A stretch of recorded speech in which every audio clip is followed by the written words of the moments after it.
이사야서 강의 21번째 시간입니다. 지난 주일은 그날이라고 하는 제목으로 말씀을 드렸습니다. 그날은 아수르가 유다를 침공하는 날이라고 말씀을 드렸고요. 더 나아가 그날은 신약에 사는 성도들에게 예수님께서 이 땅에 오시는 그 날로 마지막 종말의 날을 의미하고 있습니다. 우리가 과정도 중요하지만 가장 중요한 것이 마지막입니다.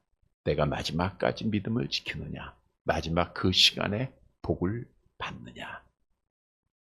우리가 죽음이라고 하는 문을 통과해서 천국으로 가는 자의 모습은 다릅니다. 그 날에 복 받는 자가 되기 위해서는 어떻게 해야 할 것인가? 세 가지를 말씀해 주셨죠. 여호와만 의지할 것, 남겨진 자가 될 것, 주의를 성수할 것. 우리가 하나님의 말씀을 받을 때마다 실천하여서 마지막 그날에 하나님 앞에 복을 받는 사랑하는 자들이 되시기를 간절히 바랍니다. 오늘은 2025년도 올해 오전에 신년감사 주일을 맞이하여 예배를 드렸고 저녁입니다. 봉독해 드린 본문의 말씀을 가지고 성경으로 복받는 해. 하나님께서 우리에게 복을 주시는데 이 복을 성경을 통해서 받아야 돼요. 성경은 우리에게 복을 주시기 위해서 주신 말씀이기 때문이죠. 여러분, 우리 기독교를 계시의 종교다 이렇게 부르고 있어요. 계시의 종교다. 자연 종교는 인간 스스로 고행을 쌓거나 깨달음을 통하여서 신에게 도달하는 종교이고요. 계시 종교라고 하는 것은 신이 계시를 주는 종교인데 대표적으로 우리 기독교가 있고 유대교가 있고 이슬람교가 있죠. 이슬람교는 코란이라고 하는 신의 계시의 책을 가지고 있고요. 유대교는 구약의 말씀의 계시를 가지고 있고 우리 신약은 구약과 신약의 계시의 말씀을 가지고 있습니다. 따라서 기독교라고 하는 종교는 하나님께서 직접 계시하신 성경 66권의 말씀을 떠나서는 절대로 존재할 수가 없습니다.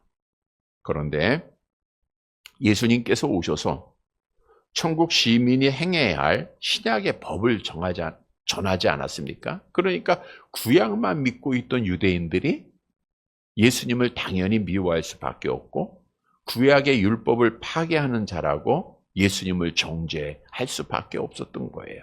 그래서 예수님께서 이렇게 말씀하셨죠. 마태복음 5장 17절 함께 봅니다. 내가 율법이나 선지자를 폐하러 온 줄로 생각하지 말라. 폐하러 온 것이 아니요 완전하게 하려 함이라. 율법이라 선지자라고 하는 말은 구약의 계시의 말씀을 의미하지 않습니까? 모세가 전한 말씀들, 여러 선지자들이 전한 그 말씀을 폐하라는 것은 무효하다 이런 뜻인데 없애버리기 위해서 무효시키기 위해서 온 것이 아니라는 거예요. 우리 예수님이 이 땅에 오신 것은 구약의 말씀을 완전하게 하기 위해서, 이것은 완성시키시기 위해서 오셨다라는 뜻으로 우리 예수님은 구약의 모든 계시를 친히 완성하신 분입니다. 구약의 율법이 주로 죄인인 인간을 바른 길로 이끄려는 외향적인 방편적 말씀인 반면에 예수님께서 주신 신약의 율법은 구약의 율법을 내면적 방편으로 확장되어 새로운 기준을 제시하셨습니다. 예를 들어 보면 예수님께서 주신 산상수훈에도 있듯 구약에는 오줌밤을 치면 나도 하는데 치는 거예요. 보복법이라는 게 있어요. 그러나 예수님께서는 사랑법으로 그 보복법을 완성시켰어요. 너에게 오른밤을 치거든 왼편을 돌려대라. 겉옷을 갖고자 하는 자에게 속옷도 줘라 라고 말씀하지 않았습니까?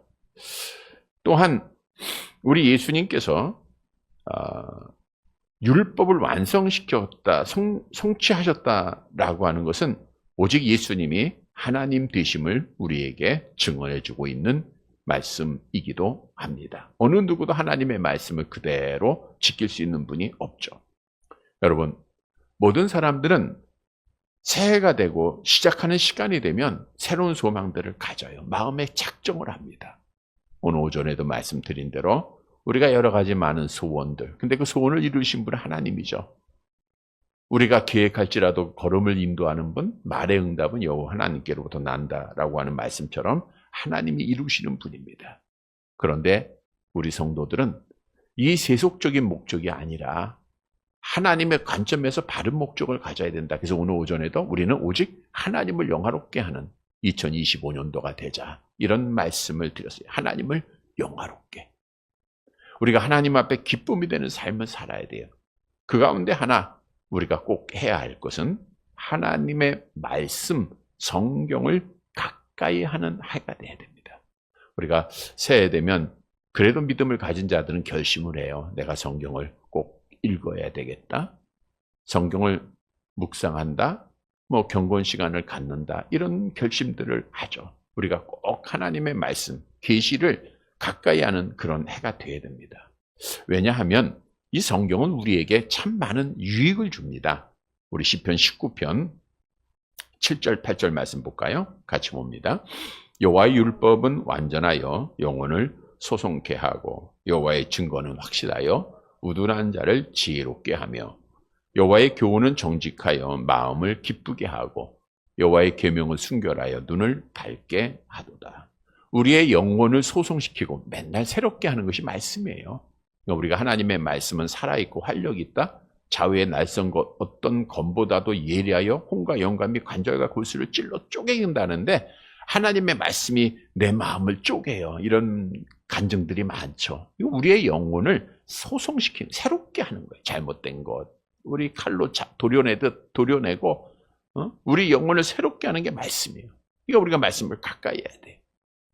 확실하여 우둔한 자를 지혜롭게 합니다. 우리 믿는 성도들이 지혜로운 자가 되기 위해서는 말씀밖에 없어요. 세상에서는 세상의 어떤 학벌이나 어떤 경험으로 기준을 삼지만 우리 하나님 관점에서 보면 성경 말씀을 얼마나 많이 아느냐, 믿느냐, 이게 지혜로운 자예요. 또한 여호와의 교훈은 마음을 기쁘게 해요. 우리가 괴로운 인생길 아닙니까? 앞뒤를 봐도 좌우를 봐도 걱정과 두려움밖에 없는 삶 속에서 우리에게 참 기쁨을 주는 것이 하나님의 말씀입니다. 그러니까 말씀을 읽으면 우리 마음이 평안해지고 기뻐해요. 또 하나님의 말씀은 눈을 밝게 합니다. 우리가 어두운 이 세상, 악한 영이 지배하고 있기 때문이죠. 근데 어디로 가야 할지 모를 때 마치 빛이 비치듯 하나님의 말씀은 우리 성도들이 가야 할 길. 그래서 주의 말씀은 내 발의 등이요 내 길의 빛이다 라고 말씀하셨던 이 한 해도 말씀을 따라가면 그 길이 올바른 길이에요. 그 길이 하나님 앞에 복받는 길입니다. 그래서 시편 1편에도 복 있는 사람은 악인의 길을 따르는 죄인의 길에 서지 아니하고 오만한 자리에 앉지 아니하고 시편 1편 2절 계속 봅니다. 오직 여호와의 율법을 즐거워하여 그 율법을 주야로 묵상하는 자로다 라고 말씀하고 있어요. 하나님께서 어떤 복을 약속하셨죠? 시편 1편 3절 함께 봅니다. 그는 시냇가에 심은 나무가 철을 따라 열매를 맺으며 그 잎사귀가 마르지 아니한 같으니 그가 하는 모든 일이 다 형통하리로다. 얼마나 멋진 복입니까? 이게 하나님이 주시는 거예요. 철을 따라 은혜를 주셔요. 형통합니다. 그 잎사귀가 마르지 않아요. 보기도 좋아요.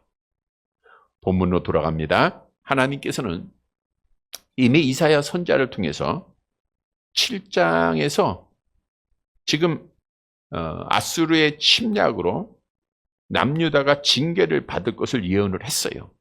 즉 우리가 지금 역사적인 배경을 보면 아수르가 제국을 이루고 나라를 확장할 때 지금 아람과 북이스라엘이 동맹을 했죠. 그리고 남유다 아하스 왕에게 동맹할 것을 청을 했어요. 우리 함께 힘을 모두어서 아수르와 대적을 하자. 그런데 유다 왕 아하스가 생각할 때 그 아람이나 북이스라엘을 도왔다가는 안 될 것 같아요. 그래서 그 동맹을 하지 않게 됩니다. 즉 북이스라엘이나 아람 왕의 말을 듣지 않았어요. 그랬더니 북이스라엘하고 아람이 동맹을 맺어가지고 남유다를 공격을 한 거예요. 얼마나 큰 그 걱정과 근심이 그에게 있었겠습니까? 사실은 한 개 나라도 힘든데 그 북이스라엘이 얼마나 크고 방대한 나라입니까? 군사력이 있는 나라죠. 그래서 그 유다의 아하스 왕이 크게 두려워하다가 그래도 먹을 물은 마련해야지 하면서 그들이 공격하고 예루살렘에 에워쌀 때 그 목가에 가서 운물가에 가서 이제 물을 준비하기 위해서 갔을 때 그때 이사야 선지자를 하나님이 보내지 않았어요? 보내가지고 뭐라고 약속했냐 하면 우리 이사야서 7장 4절 성경을 보도록 할게요. 7장 4절 같이 봅니다. 그에게 이르기를 너는 상가며 조용하라. 르신과 아람과 르말리아의 아들이 심히 노할지라도 이들은 연기나는 두 부찌갱이 그루터기에 불과하니 두려워하지 말며 낙심하지 말라. 너희는 아람과 북이스라엘을 굉장히 막 강해 보이는데 두려워하지 말고 낙심하지 말라는 거예요. 하나님이 너희를 지켜주신다는 거예요. 이게 하나님의 약속입니다. 하나님이 이사야 선지자를 통해서 약속을 했잖아요. 계시를 했잖아요. 그런데 자, 아하스 왕이 이 약속을 믿어요, 안 믿어요? 안 믿었잖아요. 하나님께서 7장에 징조를 구하라. 그럼 보여주겠다. 그런데 약속 믿어라 라고 했지만 끝까지 불신앙에 그가 떨어지고 하나님을 신뢰하지 않고 하나님의 종 이사야 선지자의 말씀을 믿지 않았잖아요. 그 결과 하나님께서는 아수르에게 너희가 심판을 받을 것, 징계를 받을 것을 예언을 하셨어요. 자, 보세요. 그런데 중요한 것은 아수르의 심판을 받게 될 것을 예언하셨음에도 불구하고 그 이전에 예언한 것이 뭐예요? 북이스라엘과 아람으로부터 남유다를 어떻게 하시겠어요? 지켜줄 것을 예언했잖아요. 근데 하나님의 계시와 예언은 변해요, 안 변해요? 하나님의 말씀 변하지 않는 거예요. 하나님의 말씀은 완전합니다. 회전하는 그림자도 없으신 분이세요. 그래서 하나님께서 먼저 계시했던 북이스라엘과 아람으로부터 너희를 지켜줄 것을 오늘 말씀을 통해서 다시 한번 계시하는 말씀의 내용입니다. 여러분, 하나님의 계시는 반드시 이루어져요. 근데 중요한 것은 하나님의 계시는 내가 지금 계시받았다. 하나님이 이렇게 하더라고 직접 말씀하는 자들도 있는데 말씀드린 대로 이건 다 이단들이에요. 하나님의 계시는 성경 66권으로 완성이 되었죠. 우리 계시록 22장 18절 함께 봅니다. 내가 이 두루마리의 예언의 말씀을 듣는 모든 사람에게 증언하노니 만일 누구든지 이것들 외에 더하면 하나님이 이 두루마리에 기록된 재앙들을 그에게 더하실 것이요. 이게 하나님의 말씀이에요. 어느 누가 내가 하나님으로부터 계시받았다? 라고 말하면 그건 다 이단입니다. 왜? 성경이 그렇게 말씀하고 있어요. 그래서 성경 66권만이 하나님의 특별 계시, 하나님의 직접 계시요. 이 계시는 100% 반드시 이루어진다는 거예요. 이 하나님의 계시의 말씀은 결코 변함이 없습니다. 마태복음 5장 18절 함께 봅니다. 진실로 너희에게 이르노니 천지가 없어지기 전에는 율법의 1.1획도 결코 없어지지 아니하고 다 이루리라.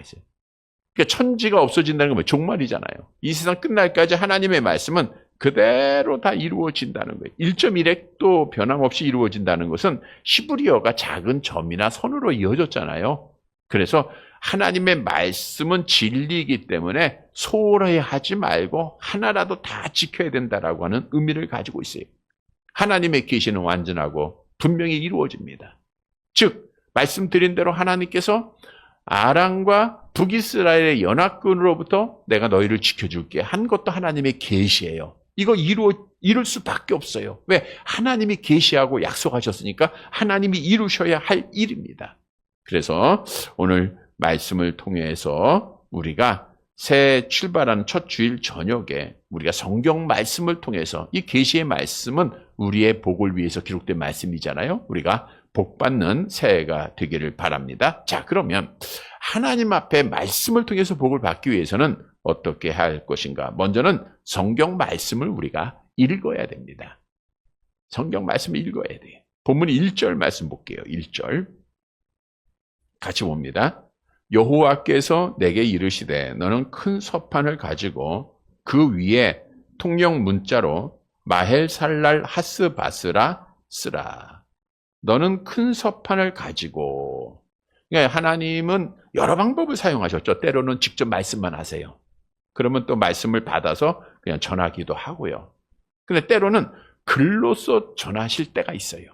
글로써. 우리가 잘 아는 내용이 있죠. 다니엘서를 통해서 보면 우리가 하나님이 직접 글로 계시했던 말씀이 있는데 우리 다니엘서 5장 5절을 볼까요? 같이 봅니다. 그때에 사람의 손가락이 나타나서 왕궁 촛대 맞은편 석회불에 글자를 쓰는데 왕이 그 글자 쓰는 손가락을 본지라. 그래서 하나님의 메데메데 받으시니라는 뜻이죠. 그래서 하나님께서 너를 버렸다는 거 아닙니까? 이런 것을 글자를 써서라도 하나님께서 이제 자기의 뜻을 증거하셨는데 오늘 본문에서 하나님께서 이사야 선지자에게 말씀해 주는 것은 이제 하나님의 계시는 분명히 이루어질 것을 말씀을 통해서 적으라는 거예요. 근데 서판에 적으라고 해요. 서판. 이 서판이라는 것은 구약 성경에 2번 나오는 단어인데 이사야서 3장 23절에 같은 단어가 나왔어요. 거기에는 뭐라고 써 있냐면 같이 볼까요? 3장 23절 같이 봅니다. 손거울과 세마포 옷과 머리수건과 너울을 제하시니. 여기에 손거울이란 단어와 오늘 서판이라는 단어가 같습니다. 무슨 의미냐면 당시에 손거울은 뭘로 만들었죠? 지금처럼 유리가 된 게 아니고 뭐예요? 동이잖아요. 동판이에요. 동판. 그러니까 오늘 말하는 서판이라는 것은 동으로 만들어진 평평한 판을 말하고 있다라는 것을 우리가 알 수 있겠죠. 대부분 이제 파피루스나 두루마리 또는 돌로 만들어진 석판에 기록을 했는데 특히 이제 하나님께서 이사야 선자에게 서판에 동판에 하나님의 말씀을 기록하게 하셨다. 자, 근데 오늘 본문으로 가보면 그 서판은 무슨 서판이에요? 얼마에? 자, 작은 서판이 아니고 무슨 서판이었어요? 큰 서판. 근데 큰 서판이라고 하는 것은 많은 글을 쓰기 위해서가 아니라 간단한 글이지만 큰 서판을 준비하라는 것은 글씨를 어떻게 쓰라는 거예요? 크게 쓰라는, 크게. 자, 글씨를 크게 쓰다 보면 작게 쓰면은 많은 사람이 못 봐요. 크게 쓰라는 것은 많은 사람이 다 볼 수 있도록 하라, 그런 의미를 가지고 있겠죠. 하박국 선지자에게도 하나님께서 서판을 취하여서 메시지를 전했던 내용이 있는데 우리 하박국서 2장 2절 함께 봅니다. 여호와께서 내게 대답하여 이르시되 너는 이 묵시를 기록하여 판에 명백히 새기되 달려가면서도 읽을 수 있게 하라. 그래서 서판에 명백히 새겼다는 것은 하나님께서 반드시 그 말씀을 이루신다라고 하는 의미가 가져가 있죠. 자, 근데 서판에 새겨야 할 문자가 뭐냐? 자, 오늘 본문에 보면 그 위에 통용 문자로 1절에 보면 통용 문자로 마헬살랄 하스바스라스라 그러세요. 외우기는 힘드니까 그냥 읽으시면 됩니다. 자, 근데 통용 문자로 쓰라, 통용 문자. 그래서 통용 문자라고 하는 것은 서민들이 사용하는 글로라는 뜻이에요.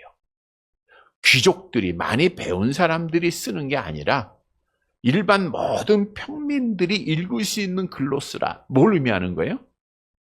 모든 사람, 자, 평민들의 글이면 배운 사람이 읽어요, 못 읽어요? 읽잖아요. 근데 배운 사람의 글로 쓰면, 어려운 글을 쓰면, 철학적인 말로 쓰면 못 배운 사람은 못 읽잖아요. 그러니까 여기서 통용 문자로 쓰라는 것은 모든 사람, 아주 못 배운 사람도 다 읽을 수 있는 글자로 쓰라, 그거예요.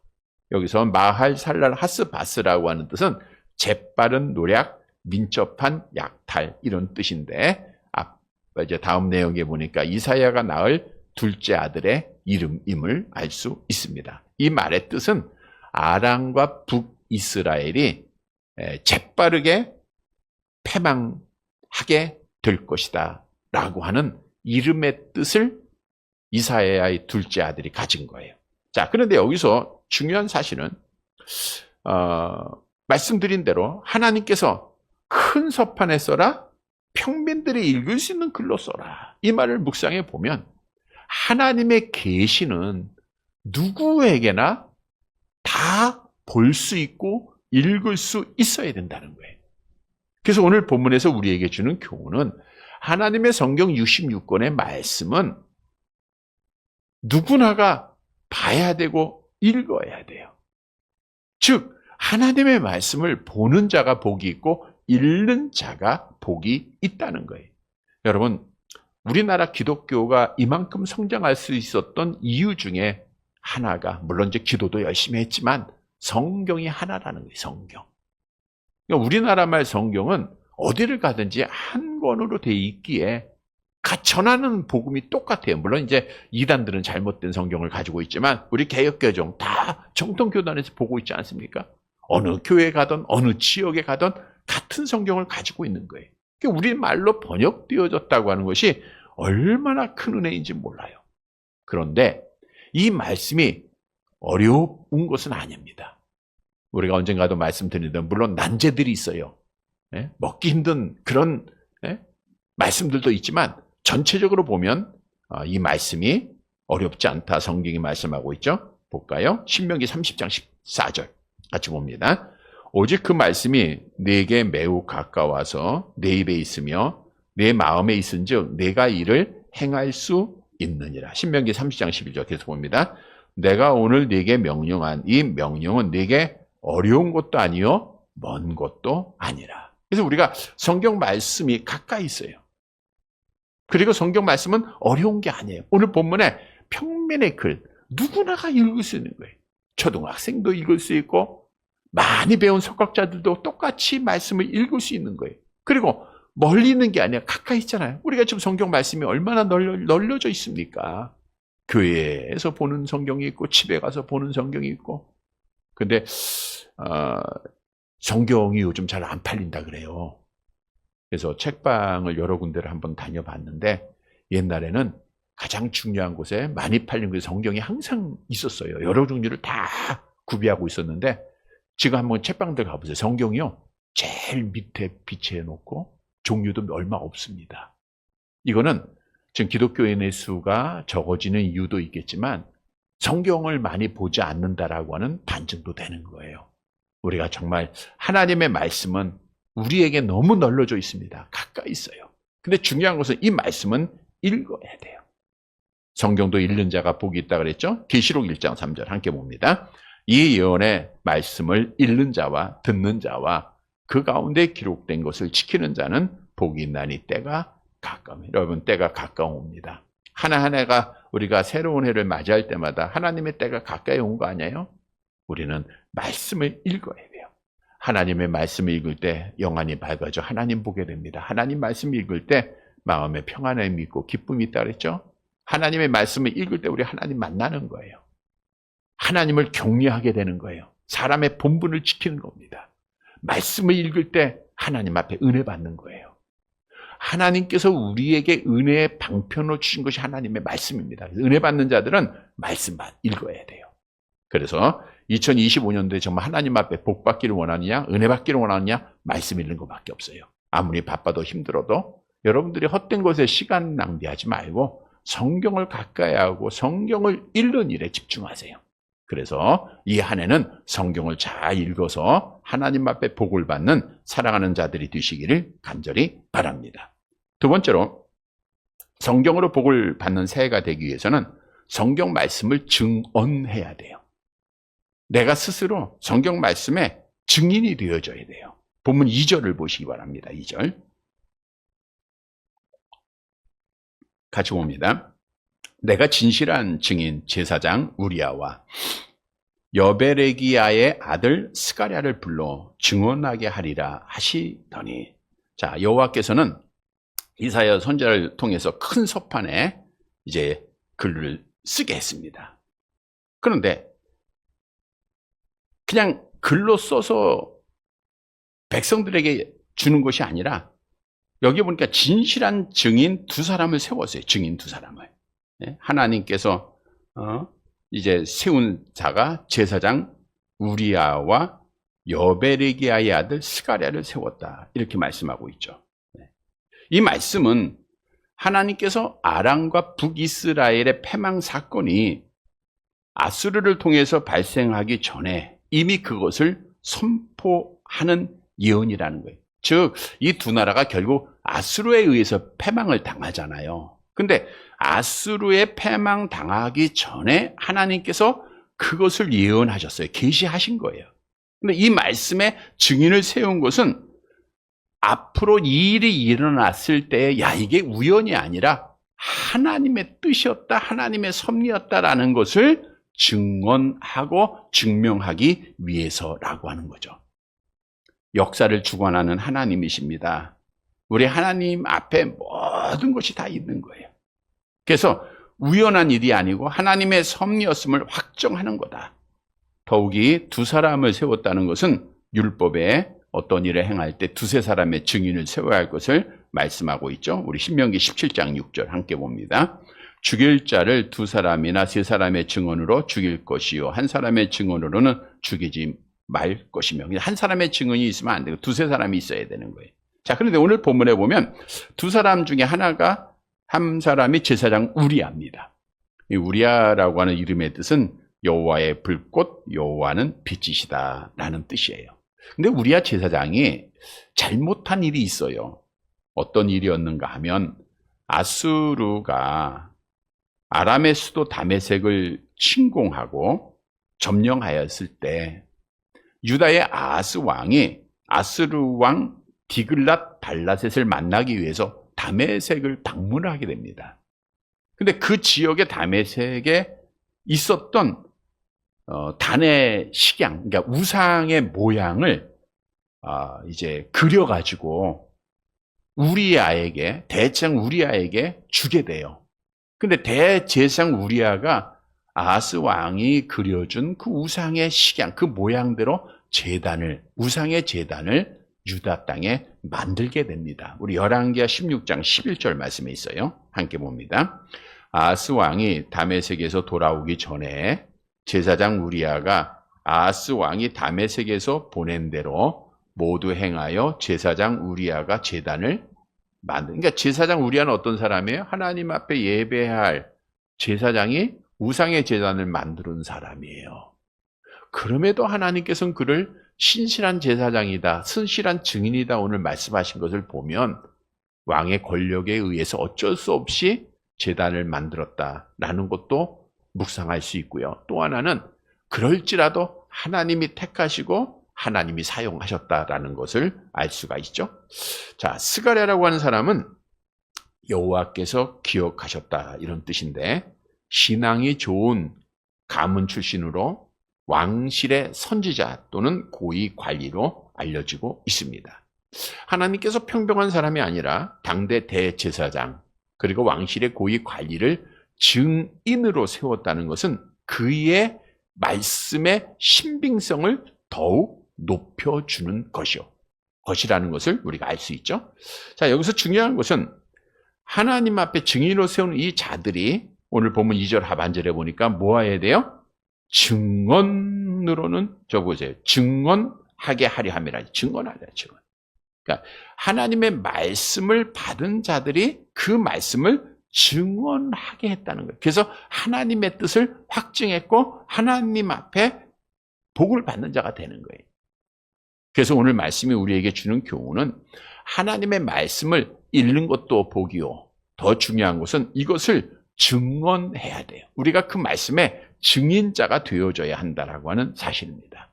여러분, 이 시대에 마치 오늘 두 사람을 증인으로 세웠듯 여러 성도들을 하나님께서 말씀의 증인자로 세운 거예요. 다시 말하면 나의 삶을 통해서 하나님의 말씀이 보여지는 거예요. 그래서 하나님의 살아계심과 하나님의 역사하심을 보여가는 겁니다. 오늘 오전에도 말씀드린 대로 박해가 있고 어려움이 있고 병이 있을지라도 우리가 하나님을 영화롭게 하는 그 견디고 승리하는 모습을 보일 때에 하나님이 보여지는 거 아닙니까? 그럼 하나님이 영화롭게 하는 거예요.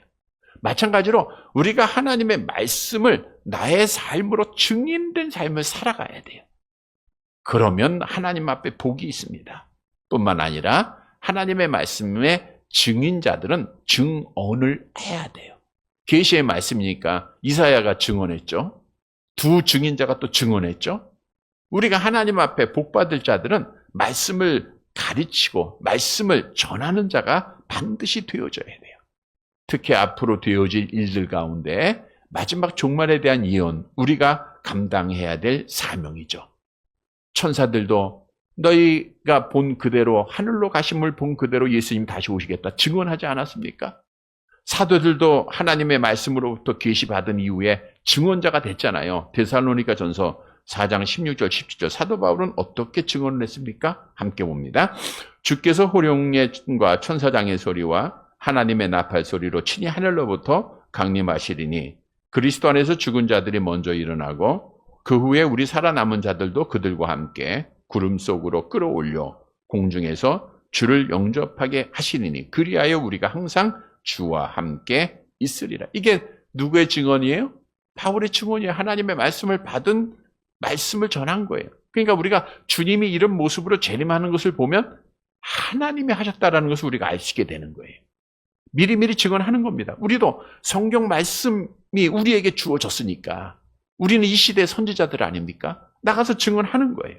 복음을 전하는 거고 앞으로 되어질 일을 전하는 거예요. 천국과 지옥을 전하는 겁니다. 이것이 우리의 사명이에요. 성령이 너에게 임하시면 너희가 권능을 받고 예루살렘과 온 유대와 사마리아 땅끝까지 이르러 내 증인이 되리라 라고 성경은 말씀하고 있지 않습니까? 정말 우리가 성령을 받아 예수 그리스도를 믿음으로 영생을 얻은 자들은 복음을 전하는 자가 돼야 돼요. 로마서 1장 16절 같이 봅니다. 내가 복음을 부끄러워하지 아니하노니 이 복음은 모든 믿는 자에게 구원을 주시는 하나님의 능력이 됨이라. 그래서 이렇게 계시의 말씀을 증언하는 자가 될 때, 또 증인이 될 때 사도 바울이 하나님 앞에 복을 약속하지 않았습니까? 디모데후서 4장 7절 8절 함께 봅니다. 나는 선한 싸움을 싸우고 나의 달려갈 길을 마치고 믿음을 지켰으니 이제 후로는 나를 위하여 의의 면류관이 예비되었으므로 주곧 의로우신 재판장이 그날에 내게 주실 것이며 내게만 아니라 주의 나타나심을 사모하는 모든 자에게 도니라. 하나님이 이런 복을 상급의 복을 주나요? 얼마나 귀한 복입니까? 영원한 복을 주시잖아요. 성도 여러분, 계시의 성경 말씀은 증인이 돼야 되고 증언자가 돼야 됩니다. 그러면 복 받는 거예요. 바울처럼 복 받는 겁니다. 우리도 이 새해에는 하나님의 말씀을 실천하는 증인이 되고 증언자가 되어서 하나님 앞에 복 받는 사랑하는 성도들이 되시기를 간절히 바랍니다.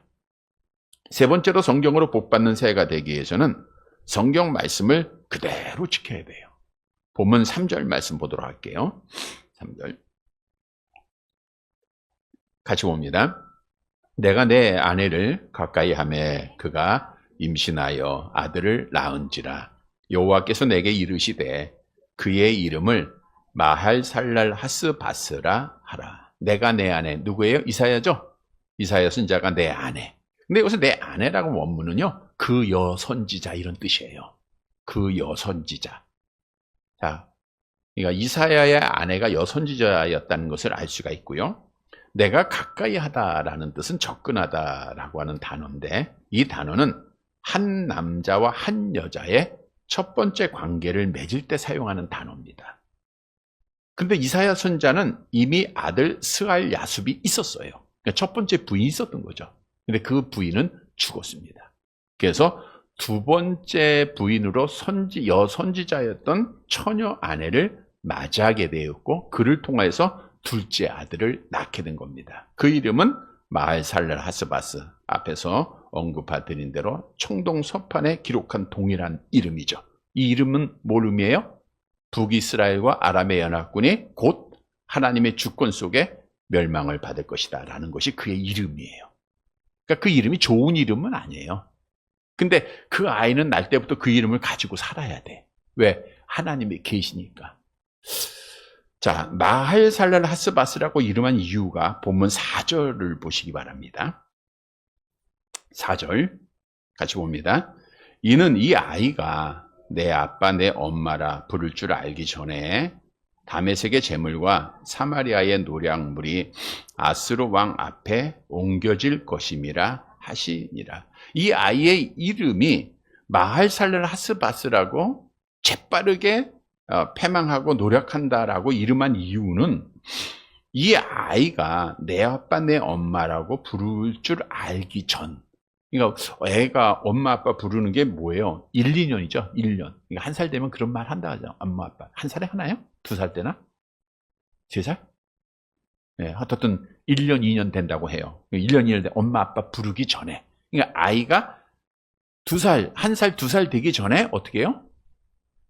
다메섹의 재물과 사마리아의 노량물. 다메섹은 아람의 나라고요. 사마리아는 북이스라엘이잖아요. 그 모든 재물들이 어떻게 해요? 아스로 왕에 옮겨질 것이다. 하나님이 계시한 말씀이 이루어지는데 아스로 왕에 의해서 그들이 패망하게 될 것을 말씀한 거예요. 자, 사실상 유다는 아람과 이스라엘의 침공으로 감당하기 힘든 위기를 겪어야 했습니다.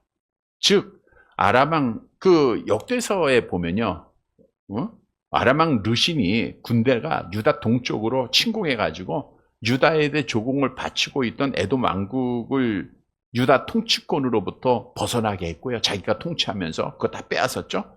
계속 남쪽으로 침공해가지고 엘랏이라고 하는 아주 예루살렘에 가까운 것까지 점령을 다 했습니다. 열왕기하 16장 6절에 나와 있죠. 같이 볼게요. 당시에 아람왕 르신이 엘랏을 회복하여 아람에 돌리고 유다 사람을 엘랏에서 쫓아내었고 아람 사람이 엘랏에 이르러 거기에 거주하며 오늘까지 이르렀더라. 이렇게 된 거예요.